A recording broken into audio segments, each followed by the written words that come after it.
the most surefire way to like build a successful platform in the long run from in a digital perspective is email. For me, email's everything.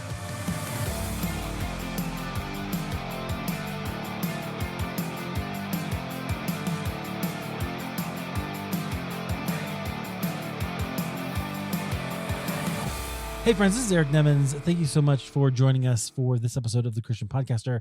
I'm going to drop right into the episode here, but this is going to be a little bit different. This is a recording of a session from a CPA Gold meeting that we live streamed straight into CPA so everybody could read it or watch it back in January 2023. I wanted to play it here because I want you to get a sense for what a CPA Gold meeting is like. I want you to join us. I'll mention it during the recording. So if you want to go there, it's christianpodcastersociation.com/gold. You can join the meeting. We'd love to have you do that because we think it's a great value and it's a great community, particularly for Christian podcasters. That's why we created it. We'll talk more about it, but I wanted you to get a little taste of it here. So enjoy. Here's the CPA Gold Group and Chris Martin. All right, friends. So you're getting a little peek inside. We are live in Christian Podcasters Association, and you should be able to see us at this point. This is our weekly CPA Gold meeting, which is our membership, and I'll tell you a little bit more about that in a little bit. We're going to get started because we have a special guest, and this is one of the things we do. We bring in guests to come and speak with us and teach us and just to learn and glean from. I'm going to introduce him here in just a moment and we'll get going. So I'll do that right now. Our guest, he is an editor at Moody Publishers and a social media marketing and communications consultant. He regularly writes his Substack newsletter, which I've been reading since I had him on my show last year. Terms of Service is a book by that name, and a new book coming out called The Wolf in Their Pockets, that's very clever and provocative. So that's why I wanted to talk to you again. 13 Ways the Social Internet Threatens the People You Lead. Very interesting. Our guest is Chris Martin. Chris, welcome to CPA and to our little membership here. I'm glad you're here.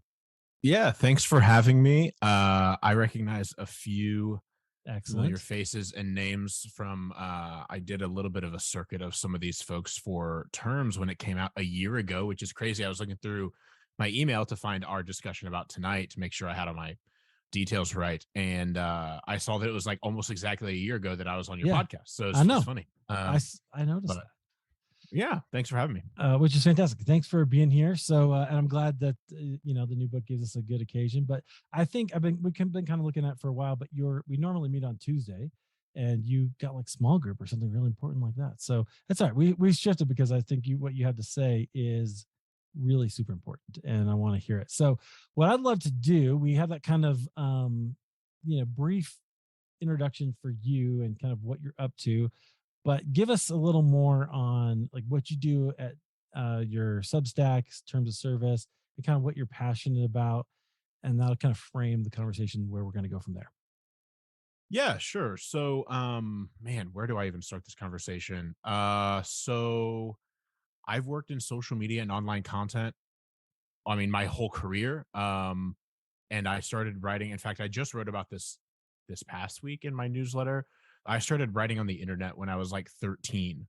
I was writing on a Zanga when I was like 13, and then a live journal. I wrote this week about how I got my live journal anniversary email for 16 years on live journal, which is half of my life. Now, of course, I've not written there since I was like a junior in high school, but from ninth grade through junior year, I was blogging there regularly. That was 2004, 5 to 7. And so anyway, I've done this kind of thing for a long time. It's just always been interesting to me. And then I wrote a blog like with a bunch of other high schoolers, like senior year, wrote a blog with a bunch of other high schoolers who were in my town. And then I got a college scholarship because of that blog, which is just like bizarre. And then I got a Bible degree. And then I graduated and came down to Nashville because I got a job at Lifeway Christian Resources, managing, like my first job out of college was managing the blog for this guy named Ed Stetzer, who had like this blog at Christianity Today. And that was my first job. Okay. Yeah. Like I I applied because I knew that there was an extension campus for Southern Seminary down here, and I'd already been accepted to Southern. So I was like, oh, like that'll be easy. And I could just, but I was like, there's no way they're going to hire a 22-year-old kid who literally just graduated college. But sometimes you want that kind of person to run social media and a blog. So that was my first time doing that. And then eventually, like by 2017, I was head of social media at Lifeway. So at the time, Lifeway had 270 social media accounts, and I oversaw those and the 65 people who were in charge of them. And then I also ran the at Lifeway social media handles from like 2017 to 2020. So through the store closures and election season, and it was rough. Yeah. But during that time, like obviously, given the little bit of background I gave you, like I had a ton of experience in sort of like what I call long form online content. I'd done a ton of YouTube stuff. I'd done a ton of blog stuff. That was kind of my sweet spot. Obviously, with that comes social media, but I didn't go to school for any of it. And I mean, that kind of makes sense, right? Like if I would have gone to school for marketing in 2009 to 13 when I was in college, they would not have really been teaching me like social media stuff like I was learning on my own. And so I had the sort of theological foundation to be working in a Christian publisher environment, but then a lot of like just the practical knowledge of like running social. And I kind of made it. I'm very competitive and more like self competitive than anything. Hmm. And so I was always my goal at Lifeway when I was like working in social before I became head of social to like be the first one to know anytime like Facebook changed up their algorithm or Instagram changed what they were doing or YouTube decided that descriptions matter more than tags or when all of these platforms were doing all of their gyrations there in the early 2010s and leading up to 2020. I wanted to be the first one. I was like, if I learn about this from anybody else, I've failed. Like I want to know when this stuff Yeah. is happening and then be able to adapt. And so I just tried really hard, man. I set up like if this then that IFTTT Yeah. Yeah. things to like every time they posted to their company blogs, I'd get text messages and then I'd pull up on my phone like, what are they doing? Just it was crazy, but did that for a while and just got burnt out of running social. Honestly, I was like, I've been running social media for far too long. I'm on the front. I mean, it was to a point when because you're doing PR more than you're doing marketing when you're doing it at that level. And it was really like I'd wake up every day, especially, I mean, this was during COVID, right? This is 2020 now. And it was just wake up every day, like, who's mad at us?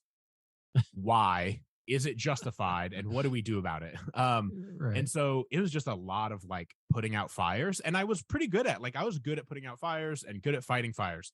But eventually, like, I was like, I want to build something rather than just play defense all the time, which is just kind of what I felt like I was doing. All of that said, like, while that was my professional life, I started to study more like what social media doing to us on like a more foundational level, a psychological level, a spiritual level. And I'm not a psychologist. I am a theologian. I mean, everyone's a theologian, but I have an MDiv. And so like I study theology in both in college and seminary. And so I started just thinking about social media not less from a technical perspective, but I guess because I was so deep in the tactical, I started thinking about it a lot more from like a psychological, Mm. sociological, and spiritual sense. So I read like Neil Postman's Amusing Ourselves to Death for the first time in 2017, which just really like, I mean, that book was written in 1985 and I read it in 2017 and it couldn't have been more relevant. Um, Even though he's primarily talking about television, I mean, you can take his chapter on the telegraph and it literally just ports over to like just replace the word telegraph with Twitter and it's perfect. Like it Right. works. Um Have and you so read anyway, I Technopoly by him, by the oh way? yeah, yeah, Technopoly's great. I think I'm using it's funny because like we might talk about a little bit about this, but like I use the word social, the phrase term social internet and social media somewhat interchangeably just because I understand that not everybody's on the same page, but I really think of them as different. So like I think of social internet as like the technology because Postman was very good at Neil Hmm. Postman, if you guys don't know him, was a New York University professor through the 1980s and well, probably I think earlier than that 60s, but all the way up until the early 2000s when he died of cancer. And New York University media ecologist is what they call it, which is just a fantastic term, media ecologist. Yeah. But he just studied media and how we consume media and technology a little bit as well. And he did a very good job of explaining the difference between technology and media, which when you think of social media, you think of both technology and media, but they're really different. Like technology, putting it in like TV terms, which is a little bit easier. technology is the actual TV, right? Like the wires and the power and the the box. And but media is that sitcom or that news program or that sports event that you watch on TV. That's the media. Like the media is the culture that is allowed to be created because of the technology. So when we talk about the internet, and particularly the social internet is the technology, the algorithms, the platforms themselves, the ones and zeros that make up how all of these things work. That's the social internet, um, as I and others have described it. Social media is better understood as the culture we create on these platforms. Like if you think of the social internet as the stage, as in various stages, YouTube is a stage, Facebook is a stage, Instagram is a stage, and then social media is the acts that perform on those stages, and every stage has their own preferences and their own quirks and their own rules, policies, all of that, and the acts kind of have to act and go about their business within the bounds of whatever stage they're performing on. And so um, I just began studying the social internet and social media a bit more broadly from a broadly and more deeply from a more psychological and sociological perspective. Like, what's this doing to us? I have a feeling that this is more bad than it is good. I once believed that social media is neutral and was starting to believe like, no, I really don't think it is. Like, I really don't think. Mm. I think it's bent toward brokenness, and we have to try to use it in redemptive ways.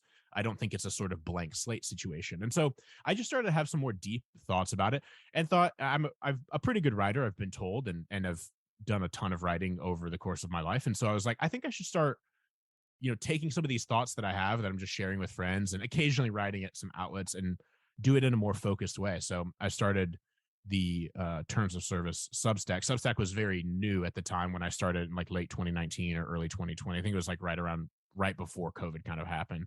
Um, and I'd done blogs before, but I was like, I really think email's making a comeback. So I want to try out this Substack thing. Cause when I started, I was doing like primarily paid, like you had to pay to subscribe. And then Mhm. when I signed to do the book, I was like, well, I should probably open this up because that'd help with the book and stuff. Right. So anyway, it's been free ever since. So it was paid only for the first probably 8 to 10 months in 2020, and then opened it up to whoever wanted to subscribe. So yeah, and then so terms of service, the book happened in early a year ago, and then which is more like my like foundational, like it's meant to be a mirror book as I describe it. Like terms of service is like, what is social media doing to me, and what can I do about that? Like, what should I do about that? In fact, I wrote it to be like, it's clearly from a Christian worldview, but I didn't litter scripture throughout because I wanted it to be read and be able to be helpful to people who even maybe aren't Christians, but would agree with a lot of the tenets of the book. And then, but this one coming out, the best, like the most common feedback I got to terms in the last year was, man, this is really helpful for like reflecting on my relationship with social media. But, I'm a parent, or I'm a youth pastor, or I'm a senior pastor, and I'm seeing social media devastate the lives of people in my ministry or in my life that I'm supposed to shepherd and care for. Can you write a book for me, for my kind of, for people like me, to help lead? Like, basically, how do I disciple people when social media is discipling the people I love more than anything? Yes. And so I was like, that's a really, I, I learned in the last year that that's a really big felt need. And I don't ever like to write just to write. So I like to like, how can my interests and gifts align with something that's clearly a need? And so that's kind of how this book came about. And yeah, it's coming out a year later, which is just kind of crazy. Most people don't have books come out 1 year after the next, so it's kind of crazy to No, if you do have that, so fast. It's you're it's not killing it. considered good strategy. It's not considered good strategy, really. You're supposed to give your projects a little bit more. I work in publishing, so I know how these things Sure. work. And these things are supposed to breathe a little bit, but it's all right. I needed to get this one out. And then the name of the new book, James, is The Wolf in Their Pockets. It's on Amazon. There's an Amazon page for it. The Wolf in Their Pockets: 13 Ways Social Media Threatens the People You Lead. Well, it's funny you mentioned the title being provocative.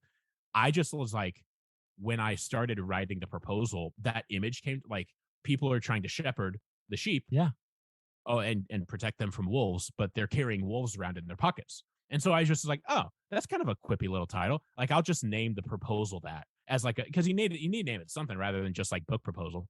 And the publisher ended up taking it. So Yeah, well, I do think it's a little provocative, but I think it's good. I mean, I'm a sucker for a provocative title, so that's good. But so anyway, so I love all that. I think that's a really good overview of what you're about. I want to get into some of the things that you wrote about and that you want to share. But here's the thing. I think you're onto something. I asked a question in the group. This is in the larger group. Just describe your relationship with social media in one sentence or less, right? And so here's some of the words that people use. Like first person, a blessing and a curse, right? Information gathering, learning laughs. So there's some positive things, full of confusion. Um, Meeting like-minded people, convenient and enjoyable way to connect with people, a learning center. One person says, of a tool for connecting, a place to honor God, and then disenchanted. So it's kind of up and down all across the spectrum. Does that surprise you? And how would you eventually, where I want to go in this conversation, whether we do it here or we build to it a little more, uh, based on what you've written, you can direct that for us, okay? But where I want to get to is, how can engage a Christian with a message engage in social media well? So does that surprise you, as a hearing those kind of tension that people feel about social media? No, not at all. Tension, if I had to describe most of the conversations I've had with people in the last few years about their relationship with social media, and I had to whittle it down to one word, tension is the best word I could Mm, use to summarize that.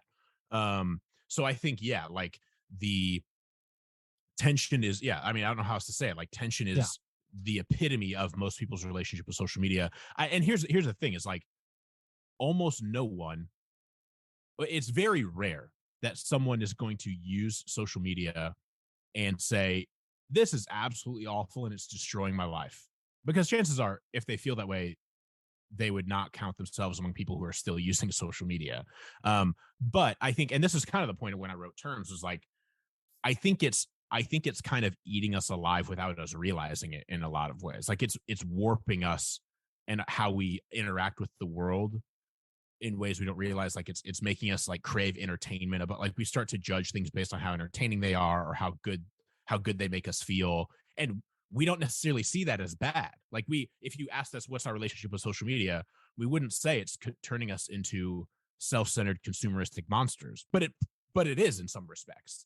um and so I think, yeah, tension is a really good word. And I think what's also like not surprising is most of the folks you asked probably are, probably have a bit more of a healthy relationship than like the average person. Hmm. Well, and they're I'm also, maybe I'm speaking too highly of your folks, but I get the sense that maybe they I, have a little bit more mature relationship. you should absolutely think very highly of our Christian podcasters, because they're all amazing people. But you're right, and there's a little irony in asking that question on a social media platform too, right? Like Sure. I get that. But so I thought it was really interesting because it can go both ways, and some of that's your experience, some of it maybe is your personality, and but you're talking about there's these other things that are a little bit sinister underneath. I love the idea that you talked about, using language like, is it shaping us? Is it discipling us in a way that perhaps we're not aware of? I think there's a huge problem in the American church. We have some pastors on here, so they can chime in if they want. But the you spend maybe an hour or two at church on a Sunday morning, maybe a small group, but then whatever you're, depending on what your personal practices are, maybe you have some of that. But we end up spending, I get a little message on my phone every week that says I've spent this many hours on it, right? We're spending a lot more time with other people, whether it's, for some of us, it's YouTube or it's talk radio or whatever it is. Those things are shaping us. So, how do you think that social media is shaping this? And I'll ask that question and then I have a few other places I want to go. Yeah, I mean, I think a little bit of what I already said. Like social media is shaping us to, like, I think something I've said a lot over the last few years is that, um, while we consume social media, I think we may not realize how social media is consuming us. And that sounds like, oh yeah, that's a nice little thing. But like, I really think that I describe in the new book. Sorry, I don't mean to reference that, but I'm No, always like, please which do. one do I say? I'm like, which one do I say this in? That's like I have to think like, okay, which it's in the new one, and I've written about this a bit in the newsletter, so this won't be new to anybody who is subscribed. But I think about a lot of things in terms of like a spectrum or a negative to a positive scale, like a -5 to a +5, and like like a number line kind of thing. And I think when I think about like the spectrum of how we engage with social media, I think of two ends of a spectrum that are both unhealthy, and of course we want to aim for the middle. So one is like passive ignorance. This is less common than the other, which is why we address it first. But passive ignorance would just be the sort of mentality that I don't think anybody in this room has, given the nature of who's in this room. But passive ignorance is going to be like social media doesn't really matter. It's a fad. It's like, don't get all bent out of shape. Like, what's the big deal? That mentality was a lot more common like 7 to 10 years ago. Like when Yep. I took a job in social media in 2013, we had a very well-meaning family member who's very successful in his career who was like, "Hey, do you think you should be taking a job in social media? Like, I think it's going to be gone in a few years. Like, it's not that relevant. Like it's just a fad." And I was like, "Yeah, maybe. I don't think so." Um, and and so that mentality used to be a lot more dominant, but it's still around. I mean, there are plenty. I mean, I consult with a lot of churches on social media strategy kind of stuff. I do like some consulting on social media strategy, like, hey, how can your church do social media better? And Yeah. some more of like, hey, church, social media is tearing my church apart. What do I do about it? So I do a little bit of both. And I have come across more pastors than you would probably think who are of this passive ignorance, who are just like, yeah, social media is not really that important. Like it doesn't really matter. That Well, is until it starts tearing apart their church, and they're like, oh, wait a second. you I may have this is put your finger on something right there. Like Yeah, I'm a right. little chagrined is not the right word. Indignant maybe is a better word about that, because it's just completely clueless about what is actually Yeah. happening out in the Oh world. man. And it is like it is still common. So that's one end of the spectrum.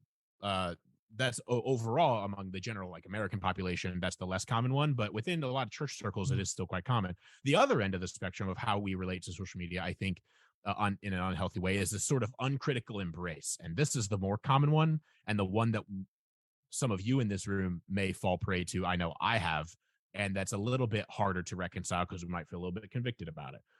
Uncritical embrace is this just a sort of like, bring it on. I'll do whatever. I'll do it all. I'm gonna do reels. I'm gonna do Instagram. I'm gonna do TikTok.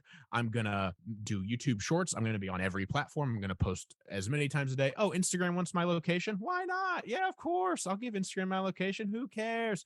Like every new feature, like early adopt. It's a side effect of being an early adopter, which I've always been of this kind of stuff, and so I've been here.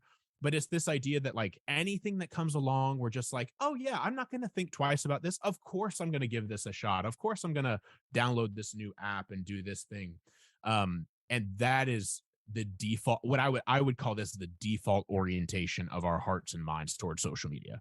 And just as a general rule, like if I were to throw a dartboard and guess, do I hit somebody who's ignorant of social media, that's like, this is irrelevant, or somebody who's just like, yeah, give it all to me, I'll be on everything, I'm gonna expect to hit the person who's gonna want to be on everything. That's just, we just let it happen to us, rather than having an intentional relationship. And so I think that can lead to an unhealthy relationship with social media in countless ways, whether that's not caring at all about your privacy, whether that's posting too much and becoming self-centered and sort of like idolatrous of the self, all kinds of ways that having an uncritical embrace and attitude and mentality towards social media can get unhealthy very quickly. So what I just try to advocate for, because I don't think social media is all bad, and I've had to say that a lot in interviews and conversations over the years. I'm not somebody who's like, delete your accounts. Like that's never, I have had a lot of really great experiences on. So I would describe my relationship with social media as tense and like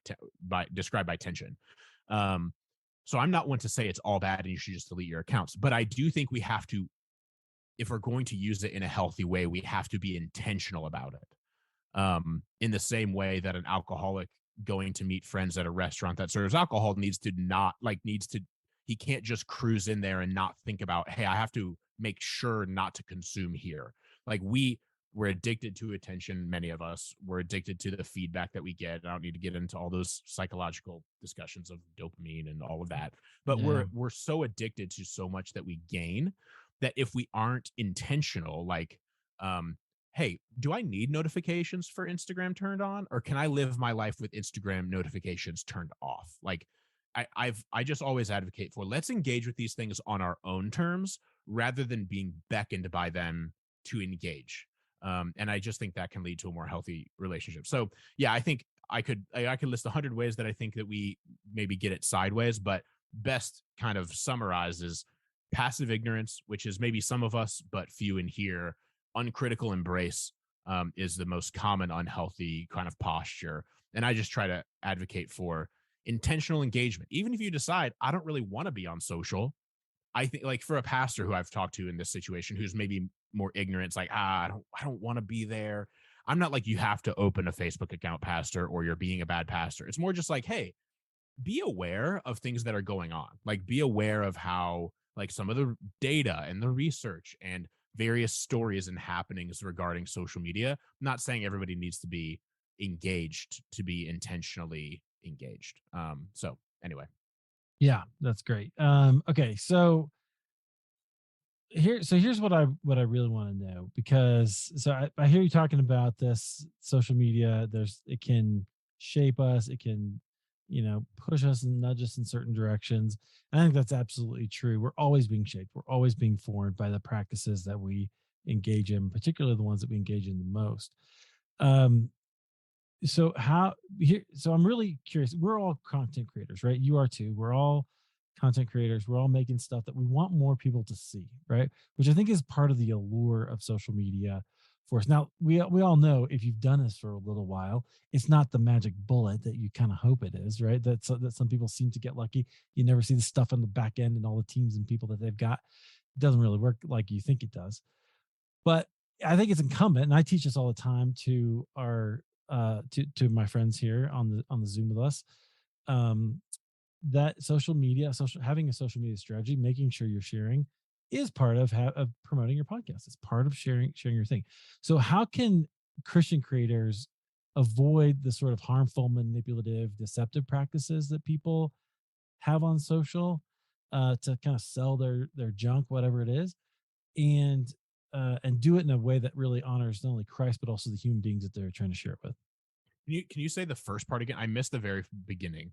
Yeah. Well, which part? Because I talked for a long time. Sorry. No, no, So no. The very beginning of your question where you of the said, question, basically, how do you avoid how do we avoid the the harmful, manipulative, and deceptive practices? Because I think a lot of people do that, right? So what that does is it yeah, creates a lot of cynicism, right? yeah, And so totally. we don't want that associated with the gospel. At least I don't. Uh, Yeah. so so how can we handle that as Christian podcasters? Yeah, a great question, and I'm so glad you're asking this. And if anybody has engaged in sketchy social media practices in here, I apologize in advance. I'm probably going to make you very uncomfortable. I highly Um, doubt it, but that's go then ahead. yeah, right. You've got I just permission to offend.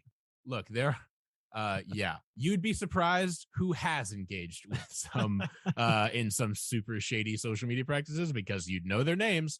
And so the thing that's been hardest for me, I think, like, you really have hit a nerve here with me, that because this has been one of the hardest things for me in social media over the years. Because I've worked with two very big Christian publishing companies. Um, I sit on the publishing board for the one I currently work for. And I engage with a ton of really well known, I call them famous celebrity Christians, especially when I was at Lifeway back in the day. And the kinds of stuff that I've seen people, like big name authors or people who are trying to be big name authors, engage in on social media in terms of faking influence is absolutely disgusting to me. Um, it's awful because, like, I'd almost them just like rather get on their blog and like cuss someone out, because, like, at least now you're being like true to yourself rather than just like fake influence. Do you know what I'm saying? Yep. It's like, it's just so deceptive and gross. And so let me say, first that this is something that I have run into a lot, and not among not just among people who are trying to make it. So maybe you're in here and you've been tempted to like buy followers, or maybe you have and you feel bad about it. And I'm not trying to shame you here, so don't feel ashamed. There is grace in Christ, amen. But know that if you're maybe feeling that as like a small creator, there are people who have the stages you might want to have who do it too. So it's kind of like that thing where like it's this is a sad and hard image, but my pastor sometimes says when he's talking about how nothing quite satisfy, that like millionaires kill themselves too. Like Mhm. really famous Christians who have very prominent stages and big book contracts buy fake followers. And they don't need to. That's the craziest thing. And so it is really disgusting and it's really hard to see. And it's so yeah, anyway, I just want to say that this is something that's really important to me, and it's been one of the hardest things to watch over the years. In fact, when I was back at my old employer, I called this out publicly on a company blog one time and got some pretty nasty emails from partners of ours who had engaged in this practice, and I was like, tough, deal with it. What you're doing is wrong. So I've really gone to the mat for this kind of thing before. How do you avoid it? You just I mean, first of all, you have to try to do it. So like here's what I would say is never feel bad about promoting your stuff. Now, I say that as someone who feels bad promoting his stuff sometimes, but like Right. I just have to get over that, you know? Yeah. Like it's kind I've often like I've coached a bunch of authors over the years on how to do social media well. Back when I was at Lifeway, I actually had a job doing that. And it's kind of like part of what I do for Moody right now. I also do it as a consultant sometimes. Um, like coaching authors, because a lot of authors who sell tens of thousands of books or Bible studies don't know the first thing about how to do social media or blogging. And so I've just kind of taught them how to do that over the years. And what I've found is uh you kind of have to try like it, you have to try to fake it. um and promoting your stuff's not bad, and it's kind of like I've helped a lot of authors promote their stuff, but I'm like I started doing Instagram reels last week because I'm trying to be a good author for my upcoming book, and I like hate myself. And not because I think Instagram reels are bad or anybody who does Instagram reels are bad. That's not what I'm saying. I just like uncomfortable on video. Like I'd rather speak to a room of 5,000 people than sit in front of my phone and talk.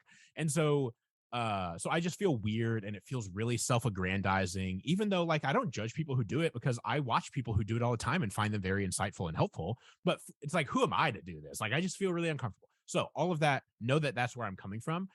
And as somebody who's incredibly uncomfortable promoting himself, and feel totally free and fine promoting your stuff. You have you have gifts that God has given you. Like I think as I've coached authors over the years, what I've always said is like God has given you gifts to steward. Um, Mhm. it's your responsibility to steward those as best you can. It's not wrong for you to share those gifts with people and to help them. And so I think like it's not wrong for you to say, check out this new podcast or whatever. It is wrong for you to fake that you're more popular than you are because you're lying and you're deceiving people. But again, I think you have to try to do that stuff. That's not something you really just stumble into. And so my encouragement is, in fact, I just saw this advice from a very prominent like blogger and columnist today when I read an interview with him. Um, the best thing you can do to build a platform, frankly, and this isn't a popular or like sexy piece of advice, but it's the best piece of advice I've ever received. It's the best thing that's ever happened. Like that's ever. It's the most effective ingredient I have had in gaining a platform over the years, and I don't have a big one, but I've published 2 books. Is be regular. Just Yep. regularity is huge. Um, and like consistency is more important than frequency. And like if you're on podcast number 145 and you're like, man, I still only have 3,000 listeners. Well, you've done like 143 podcasts more than the average podcaster. So just Right. keep trucking. Like I'm still adding 50 subscribers a week to terms of service, even though I came out of the gate adding, you know, 300 a week or whatever, which was like super exciting. I'm still adding a good number and I'm still really helping people. And I'm not, terms of service hasn't sold 10,000 copies, but it sold enough that I feel fine about it. And and the publisher is honored through it. And so like I think the important thing is to just faithfully steward the gifts God has given you.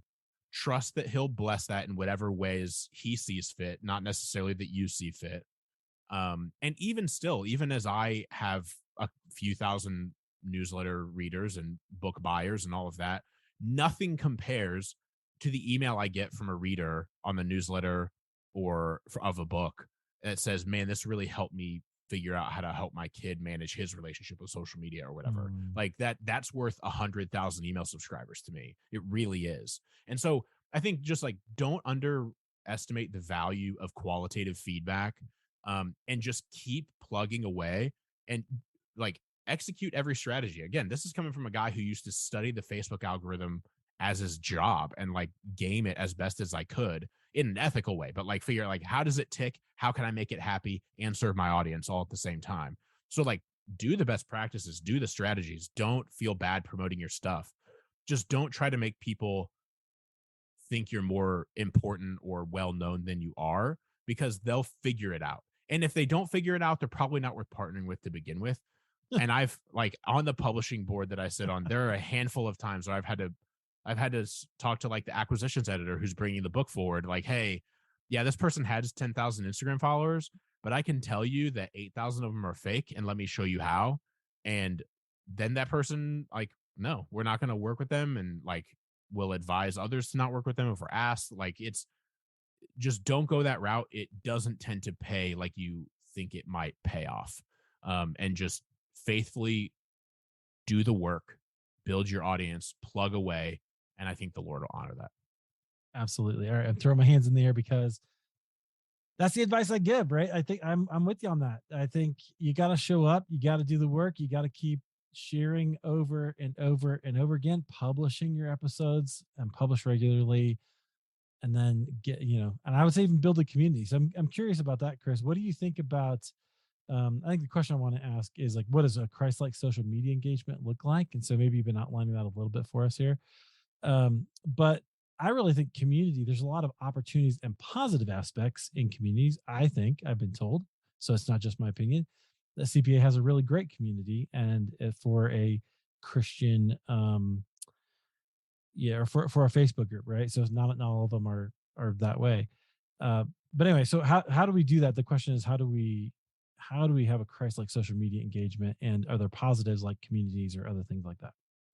Yeah, so I think there are definitely positives. Like this is a great example of a positive.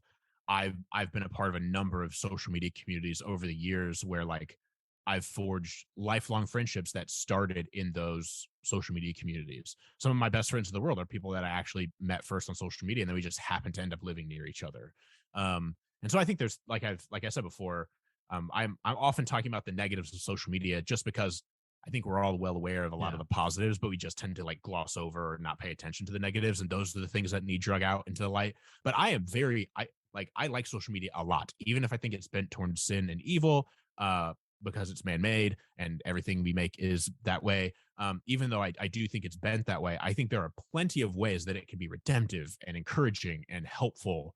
I've learned so much from people over the years through social. So I think all of that, and that's why tension again is the keystone word Mm. here.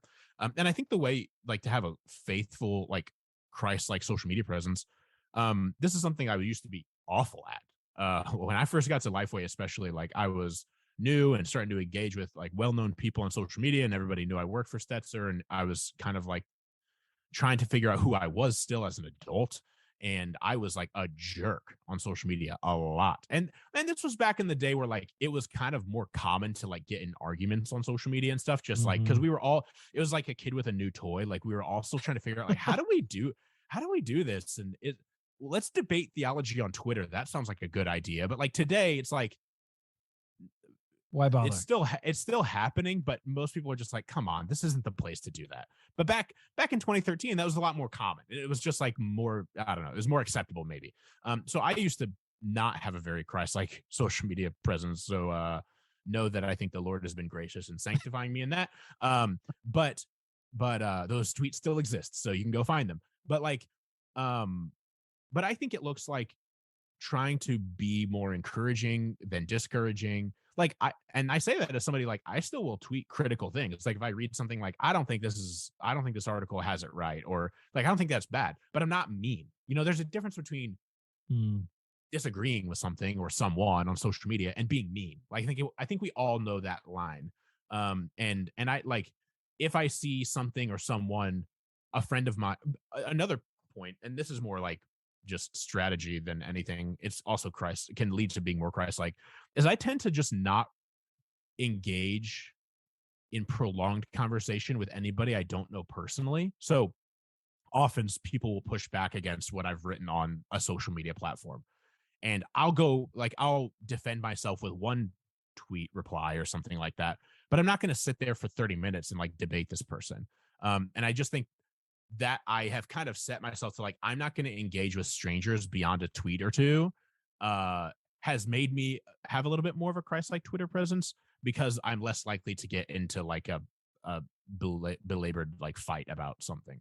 So I think um, come into social media and be interested in just stewarding the gifts God has given you to help people. That helping people bit, I think, has just changed how I've used social media over the years. Like so much of what I do now is just like pointing people to articles I find interesting or helpful, or sharing quotes from books I've been reading that I find interesting or helpful.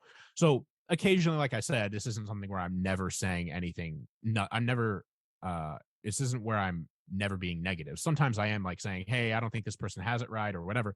But I think it's just like, think about it in terms of like ratios and percentages, and try to inject more encouragement and positivity into your social media spheres of influence. Then like don't be the clanging gong all the time of like, the gadfly that's just constantly like nagging people about, ooh, I don't think you should have worded that the way you worded it, or because I used to be that guy and no one likes that guy and no one's pointed to Christ by that guy. And so just be more encouraging, and try to yeah.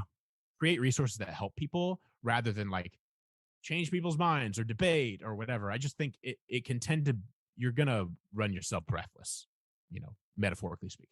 Yeah, one thing I think helps too, in the vein of helping people, is to ask questions or put the focus on the other people. Right? It's one thing to say, "Look at me, look at me, look at me, look at me, listen to my show, do my thing." Right? Go to my website. I mean, there's a place for that, but if you can put the focus on your people, on the people that you're trying to serve, give them a question, and in some ways, it is a strategy, and so it's kind of I don't think it's manipulative, but I will ask questions that are incomplete, right? Yeah. That leave room for other people to fill in some gaps that I know are there. I used to think I had to give all the caveats, and or people would think I was stupid, and I'm like, well, I don't care if they think I'm stupid. They probably do anyway.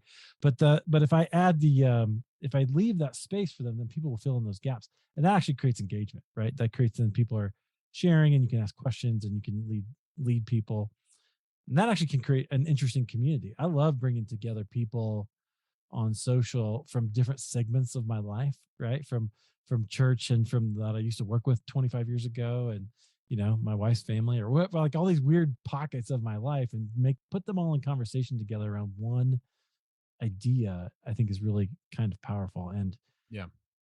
it's a good thing. Okay, so I have a few other questions. I'm gonna, and then we'll open it up for, I've got one more. I'll ask one more, and then we'll open it up for our friends to ask Sure. some questions, because I know they've got a few too. What are you like, what are you concerned about as social media grows, and where do you think this whole thing is headed? What am I concerned about from like a social media perspective? Yeah. Um, okay, I'm gonna answer this succinctly because I know we have maybe more questions from you and maybe more from other people. So, this is maybe an unpopular opinion, but this is where I'm at, and this is from studying a lot of this stuff. A lot of people are scared of TikTok right now because of China, which totally understand. I say this, so TikTok is my favorite social media platform since Me too. Vine. It's just great. But I understand the concern. Like I understand the concern, and I think it's merited. In fact, I 100% believe that China is using TikTok in some nefarious ways. Totally think that's happening. Um, but and I hear that is probably the most common question I'm asked today is like, what do you think about TikTok in China? Like that is number one thing that's coming up a lot in conversations. and for good reason, because I think it's legit and I think it should probably be banned. And one of the predictions I made earlier this year for 2023 is that it will be banned. I think it will be banned in the US this year. In some major kind of way. I think Apple will bring it out of the App Store, or the US will somehow ban it. I think that's probably going to happen. We've been threatening it for years, and I think it will happen. But if you find yourself like super wigged out by TikTok, I would ask you to examine what Facebook Meta has been doing for like the last decade. Right. Because if TikTok's freaking you out, like if you're afraid of Xi Jinping having all of your stuff, there's a dude on this side of the Pacific Ocean who's like done plenty of nasty stuff with your Oh data yeah. already, probably. Th- So like, yeah, I've every anytime TikTok's been coming up, I'm like, have you met Mark Zuckerberg? Like, have you met? And I don't mean to pin it on him because it's not like he's just the big bad, but like, he's the guy.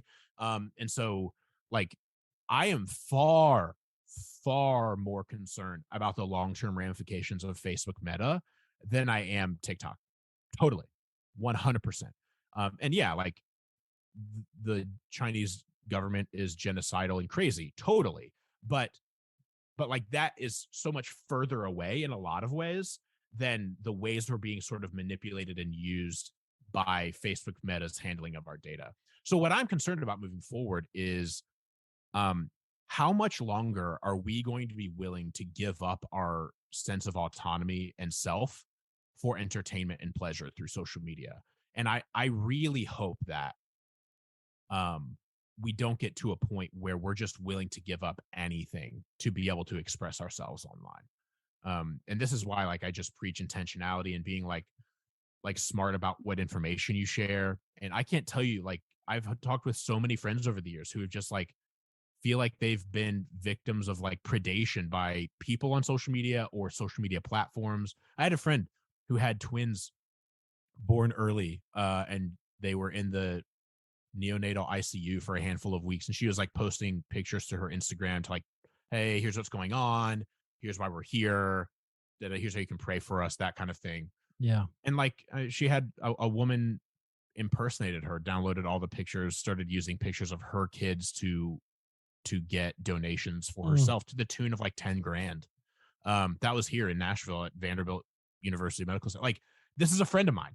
And this happens. Like, and that was enough. Like, my daughter's 2.5 and she still has not made her debut on social media yet. So like, I don't think there's any reason to be paranoid about this stuff, but there is good reason to like, hey, maybe it's weird that we share about our lives online as much as we do. Like, yeah. maybe we need to just like pull that back. And so what I'm concerned about most is our relationship with platforms in that regard. I'm also concerned about how people are just going to be taken advantage of through new technologies like the metaverse, which is like we're trying to board that ship way before it's done being built, and I just think we need to slow our roll a little bit on that, and that kind of thing. So I'm interested in us not getting too far ahead of ourselves with new technology and wanting to be the first on board of the next thing, and just see like, hey, maybe we don't need the metaverse yet. We haven't quite figured out how to do this well, just like as a society. Right. So yeah, that's my biggest concern, is that we try to get a little too far ahead of ourselves. So yeah, okay, Yeah, very, very interesting. Okay, so we're getting a lot of comments. By the way, the threaded comments in Zoom, that is kind of fantastic. I'm happy about that. Okay, so friends, what questions do you have? If you're on the live or gold members, what do you got? I know this conversation I think has been very thought provoking. Feel free to, if you guys know how to use the raise your hand thing, that'll be easiest. But if you have questions and you want to ask them of Chris, that would be, now's your time. What do you got? What's this provoking for you? Or comment? Go ahead, Amy. Hey, Chris, I am your hello, neighbor in Middle Tennessee. I nice. mean, Where are not you your at? literal neighbor, but I live in Thompson Station. So Oh, I'm cool. Yeah, waving not to far. you, Yeah, yeah, Thompson Station. Um, if let's pretend you're a podcaster and you're trying to figure out where to put your energy in social media. What would you do if you were yeah. trying to build community and find people that would resonate with your message?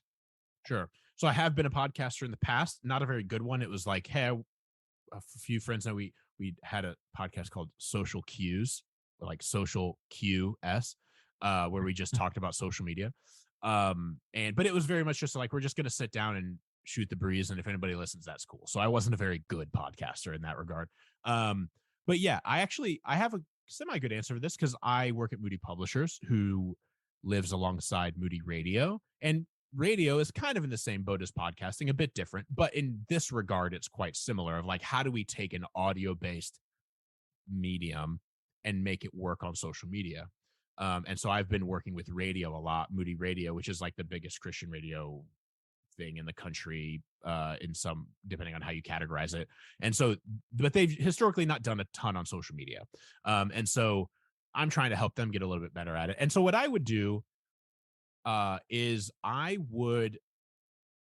think of content, and this isn't from me, I forget where I first heard it. I think of content in terms of like big rock, like boulders and pebbles, or big rock cornerstones and pebbles. I forget who said this originally. I did not come up with it, but it's very good. Cornerstone content for you guys is like your podcast. It's your long form, your longest form that you create. That's your cornerstone. From there, you need to chip off as many pebbles as you possibly can. What that looks like is, let's say you're interviewing somebody who is like an expert on prayer or something like that, and you get as many quotes as you can from them that are good from the interview on prayer, and you make as many of them into share squares. I don't know, everybody calls them different things. You know what I'm talking about. Make as many of those quotes into share squares as possible. In a 40-minute podcast, I'm sure you could get 3 to 5, if not more, great share square quotes from that person that you can share on social. So there's 3 to 5 pieces of like Instagram content. I would also make them the right dimensions for Pinterest content. So I'm gonna like shotgun a bunch of stuff, and then I'll tell you where I'd like focus. So that's easy. I would make sure that I'm always recording video of all of my podcasts, and to the best of my ability, cut clips down for that would work on Shorts, Reels, and TikTok all at the same time. And study that stuff very closely to see if one of those platforms really starts racing to the top for you. And like my philosophy of social media, like doing this kind of thing over the years, is like do a bunch of stuff and run yourself ragged kind of early to figure out if there's a place that works best for you and your audience. And then when you see something working, just dive headfirst into it. So like if you were able to get a system down for like pulling, if you're a solo operation, which most of you probably are, from a 40-minute podcast, maybe you're just getting like 2 1-minute clips that are good, right? You don't have time to pull 8. Maybe there are 8 that you could pull, but you're like, man, I got time for like two TikToks / Instagram Reels / YouTube Shorts out of this 40-minute thing. Pull those, caption them appropriately, post them on all the platforms. And then after like a month of doing that, or however long you see fit, don't do it for like one podcast, do it for a handful of podcasts. And then see like, oh man, YouTube Shorts is actually best for my content, it looks like. Then just forget the other stuff and dive into Shorts. Because one of the biggest pitfalls I've seen over the years, especially when I was working with authors, is trying to do too much on every platform that your content everywhere starts to suffer. But I think you need to do a little bit of that to some degree at first, to get some intel, to figure out like, where are my people? Where does my content work best? And then from there, drill down. So if I were doing a podcast right now, I would be recording everything on video and trying to make that consumable on those short form video platforms as best I can. I mean, TikTok is the best right now, but I wouldn't be building a platform on TikTok as my sole platform if my life depended on it, because it could go up in flames tomorrow. But I think you'd also be kind of silly not to try something there, because the discoverability there is insane. Yep. Like it is crazy. But I think YouTube Shorts is actually best positioned to gain a lot of traction if TikTok goes away. So I would try a little bit on everything and just kind of see what works and go from there. I hope that helps. It's not a great answer, but I don't think there's a single right answer. As Jerry bet, he's right. It depends. You win, Jerry. I don't know. I don't know what the odds were on that, but yeah, you won something. Hey, Rachel, ask your question. Do you want to come on and ask it? That you just asked in the chat. Okay. You may hear some kids in the background, It's but okay. hi, Chris. So Hey. my question is, can you find like success off of social media? Because I've like always like, I don't want to be on social media, but then I feel like I have to be almost. So can you find success off of social media? And if so, how? Because it's, Yeah. yeah. First of all, Rachel Scott, member of the Moody author family. Woohoo! Yeah. Yeah. I'm very I thought I recognized her name, and then she chatted me and told me. I was like, oh yeah, I thought so. Oh, Yes. I was just in a meeting recently about talking about marketing and promotions for your book. Oh, that's exciting. So yeah. Oh, hey, you don't get to be a part of all our conversations, but we're talking about books that are coming out down the road already. So I love it. yeah. So that's a great question. I would ask, let me ask a quick follow-up. What do you mean by success? Because that could mean 100 things. Yeah, good question. So, you can go viral on social media. Where else can you go viral so that you can really get your message out there? Sure. I would be careful to place too much value on virality. Virality is that it can pay off in the long run, but so much goes viral so often these days that going viral is a lot less valuable than it used to be. Like, ain't no Chewbacca mom going viral these days. And like, there's a joke among those of us who have worked in social media, either recently or currently, that like, uh, going viral tends to be more bad than good these days, which is, in my view, just kind of the nature of the social internet. My favorite tweet of all time, I have it printed on a coffee mug because that's just the kind of person I am, that says, in paraphrasing, that every day there's one main character on Twitter and the goal is to never be it. And like, that's just like the perfect example. But so success, we are actually talking about this a little bit today in our leadership team meeting at Moody, because we've been wrestling with platform a lot. And just like, what is platform? What matters most in platform? How should we weigh things in platform? Like, how should we weigh speaking?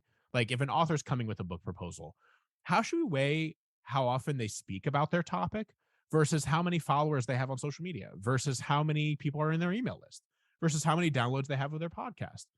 And nobody knows how to do this. Nobody. The biggest publishers in the world lose tens of millions of dollars a year on books they should have never signed with Instagram influencers because Instagram followers don't really sell books. But like, somebody who has 300,000 Instagram followers is more likely to get a book deal than somebody who has 300, which is just like kind of logical in some sense, right? Um, but like, everybody also acknowledges that 300,000 Instagram followers does not a bestseller make. Like, so it's not perfect, and there's no right answer. What I would say is this: while going viral can be good and is possible to some degree, I think it's least possible for like podcasty kind of content. I mean, I think going viral is going to be most likely if you do something like self-deprecating and accidental, really it's like a fail kind of thing, or like you've got an adorable kid who likes corn, or you do a dance on TikTok that goes viral for some reason, again, which that's probably going to be like deprecating. You're probably not going to go viral for like an insightful clip from a podcast episode. Like, that's just not usually the content that kind of goes viral. And it can just evaporate so quickly. So I tend to direct people's efforts, especially when I'm working with authors and stuff, to that sort of like regular consistency. And I think the most surefire way to like build a successful platform in the long run, from in a digital perspective, is email. For me, email's everything. Email is the goal. The goal. So if I had a podcast, I would be having a podcast to try to get people to sign up for an email list. I would not be having a podcast even to get people to buy a book. I would be getting them on the email list to then hopefully get them to buy a book. Email is the most valuable digital asset you can have, period. There's nothing close. I would, and this is just me, I'm not saying Moody itself. I, as someone who works in publishing and speaks into who we sign to book deals, I would sign somebody with an email list of 5,000 and an 80% open rate before I'd sign somebody with 25,000 Instagram followers. And it's not even close. It's not even close. Because if you've got 5,000 email subscribers at an 80% open rate, An open rate is a lot. Like, I don't care if you have 80,000 email subscribers and a 10% open rate. That's, that's as good as an 8,000 email. You know what I'm saying? You know the math. But email list size doesn't matter as much as open rate does. Both matter. And so I would say drive everything to email. Social media, you should always be using social media to free yourself from social media. Um, Gain Instagram followers, gain Facebook followers, to move them to your email, and then do not care about that anymore. Like, because now I think you can build, like, I think Facebook group, totally different thing. Like, that's building a community that's like a back and forth and like a dinner table conversation. But I think in terms of like a Facebook page, an Instagram page, get those people there to drive them to an email list, which is the most intimate form of internet relationship you can have with them, and you own that. So if Instagram ever decides to upend everything, or you don't own any of those followers, they're just gone. That's why I say, like, I wouldn't be building a platform only on TikTok right now, because TikTok could be gone tomorrow. Mhm. So again, I don't think it's wrong to. I think doing some work there is good, but have multiple legs to your stool, I guess. So, Yeah, but so email's everything. yeah, Chris. So what you're saying is you can't build your platform on rented land, right? Like, you Yeah. absolutely shouldn't do that. So the classic model is a hub and spoke, right? Your website is your hub, but your email is the way that you're going to make sure you're in touch with your people, right? Social media goes out from your website as these things on the outside, but they're part of your. So you were talking about this earlier, where your what'd you call it? Your pillar content, or what did you something like Yeah, that? like Your cornerstone and pillar. cornerstone, yeah. So I would say that's your middle, your main stuff, whatever is your website. This is why I always say you have to have a website. Like, you need to have a website for your podcast and for your overall thing, whatever you're building here, because that's the thing you can control, right? The thing about social media is, let's say you were able to build 100,000 or 1 million people on, or you're Keith Lee and you get 4 million in however many months. So do you guys know who this guy is? He's like tasting food around Las Vegas, helping little mom and pop Oh, shops. yeah. Dude, I first rated of it all, 1 to 10. I rated it 1 to 10. yeah, number one, why didn't I think of that? Because I'm hungry sometimes. And number two, like, it's just genius, brilliant. But what he's so some people can do that, but it doesn't matter if he has 4 million followers if he can't reach any of them if TikTok gets banned, right? Yep. It doesn't matter. So you have to have your own platform and things that you control, that you can actually handle. I'm a little bit of a control freak personally, but uh you it's not about that so much as it is you don't want to put your destiny in someone else's hands where you don't have to. So that's certainly really important and one of the things we talk about. Okay, any other questions anybody else has? We're a little over, but that's okay. If you're good, Chris, we're good. I'm fine. We usually I have go a a question. little over. Go ahead, Sue. So what is your best tip for translating your followers to your email list besides opt-ins? On this may be platform specific. So are you thinking of a specific platform? Well, I have 600 in my Facebook group before I remembered to start making them give me their email address. So I'd like to transfer them over. That's one. And then a couple thousand on Instagram followers, I think. But Yeah. I I think that, have only 1,900 on my email list. yeah, well, that's a pretty good email list, frankly. I think the best thing that I've seen is opt-ins, like, hey, join the email list, get this, for that kind of thing. If you don't use that as a cost of entry, which tends to be the most effective way, where, like, hey, by joining this Facebook group, you're joining this email list, like that tends to be most effective. But if you're going to have to do it retroactively, as you describe, I think, like, yeah, offering something of some value to them, that's in your area of expertise, why they would maybe want to be a part of it, is your best bet. But so, some people just won't, and that's okay. Like, and the goal is just to try to get people there as best as possible. Like, if you have any ad budget for anything, depending on how you spend it, like, I will rotate on the Facebook pages I've managed over the years and Instagram accounts between running ads that grow audience, and then once I've done that for a while, run ads to translate that audience to email. So, like, just change the kinds of ads you run from, like, I think of it as, like, this is kind of a crude way, especially in terms of, like, our faith, but it's best analogy I have is like, I think of it in terms of like brand evangelism versus brand discipleship. So like, I'm either going to grow my audience, like bring more people in, or I'm going to drive them, like encourage them to dive more deeply into a relationship with whatever it is I'm promoting. And that's going to be, so am I running this ad to gain more people who have never heard of me?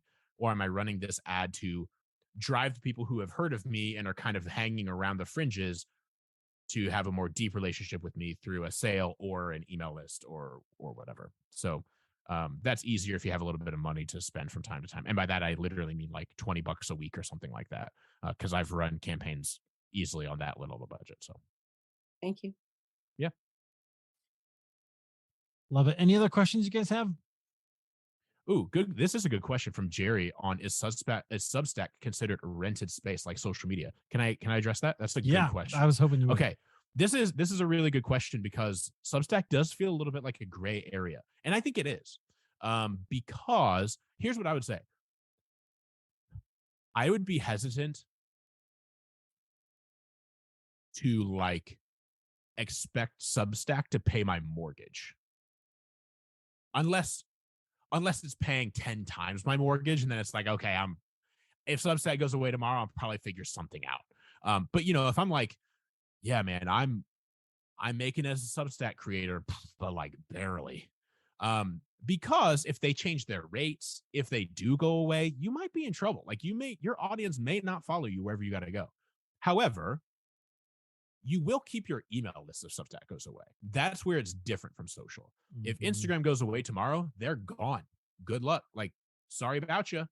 But if Substack went away tomorrow, you would still get to retain that email list.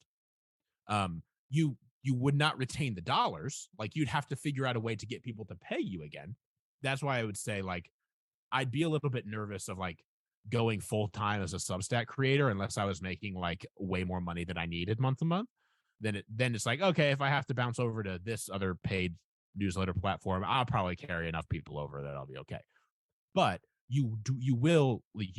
I've thought about this a lot as somebody whose primary platform is Substack, that if it went away tomorrow, I would be able to export that email list and bounce over to wherever I need to bounce. So it's a little bit different than rented, but if you're drawing income from there, I would have backup plans, you know. That makes sense. So like the followers or the subscribers are yours. The vehicle you're using to stay in touch is kind of the rented space. I would say you're renting a payment platform more than you're renting a content platform. Because you can, you're not renting your audience where you are definitely on social. But you are like, you're renting the ability to make money. Yeah. Which you'd have to pay for anyway in one way or another. Right. Yeah. Right. There is a new platform called Beehive, which is really cool. And if I was trying to like do a paid newsletter, like dive full in, like I want to get as many people paying as possible game, I'd probably bounce over there because they right now, again, this could all change, but they have this tool. I forget who created it, but they created, I think it's the guys who originally created Morning Brew or something like that. Anyway, they actually don't take a cut of your pay. You just pay a pretty good monthly or annual fee. So like, whereas I don't pay a dime for Substack, but they take a cut of everything. Beehive is more like pay us a fee and you get 100% of what people pay you, some people might feel better about that than paying 30% of whatever it is Substack typically pays. So, it's really cool. It's just like, I'm not trying to make a bunch of money on my email right now. So I'm not going to go pay them. And the platform looks really sharp. Like it just looks really pretty. It's like BEEHIIV, I think is what it is. It just looks really sharp. I think it looks like an impressive platform. And if you're wanting to do a paid newsletter, I'd give it a once over for sure. Cause the people behind it, I've been following them on social as they've kind of been building it. And they have some really influential newsletter people behind them who have done it well, who are helping speak into strategy of like, add this feature, don't add this feature. And so I just kind of trust their expertise in the space. And so if you're trying to go that route and you're like, I don't know about Substack, give it a shot. Cause I was like, I'd love to move over here, but I'm not trying to make a bunch of paid subscribers right now. And so it just didn't really make sense. Yeah. Do you know anybody who could give us a Substack training? Oh, that's a good question. I mean, I can give like a crash course, but no, I don't. You mean in terms of like going paid and stuff? Yeah, I mean, so like Rachel asked, it's new. Is there a training? We don't have one. I've like because it's actually a pretty new platform in terms Yeah. of Yeah. social generally. So, but I'm Yeah. It's aware of it. Yeah. sure. It's a pretty simple like email platform. I mean, if you've used the blog, it's not that much more complicated than that. It's just like it just goes out via email and then you can share the link to it on social media just like you would with a blog post, where there becomes like, yeah, they've added a Substack feature, as Michelle says, which is really cool. Like I've wanted to tinker with that a little bit. Again, if you're gonna run it there, like I would run it a few places, like you probably post your podcast to different platforms, just can maybe consider Substack as one of them. But if you ever wanted to have like a paid podcast where like only people who Right. pay can access this podcast, Substack is a great way to do that. But yeah, so I'm probably not the best person just because I'm kind of a light user of it. I'm not doing all the podcast stuff, and it'd be interesting if you did get someone who's using it for that. Yeah. But there are best practices. They're very good at training users as well. So if you're really interested in Substack, they have all kinds of great tools that I've used as I've worked on it of like, hey, if I wanted to go paid, like turn on paid, when's a good time to do that? Like how many free subscribers should I have before I turn on paid? They have really good resources to help you walk through and think through all of that. And so anyway, I would peruse if you guys are interested, I'd go through their little trainings that they have. But then, yeah, if you have managed to come across someone who's using the podcast feature, I bet that would be a really helpful person for this group. Yeah, that'd be interesting. All right, well, we'll keep an eye out, and if you guys see anybody, then let me know, and I'm always happy to reach out and bring somebody in, especially if that's something we want to learn about.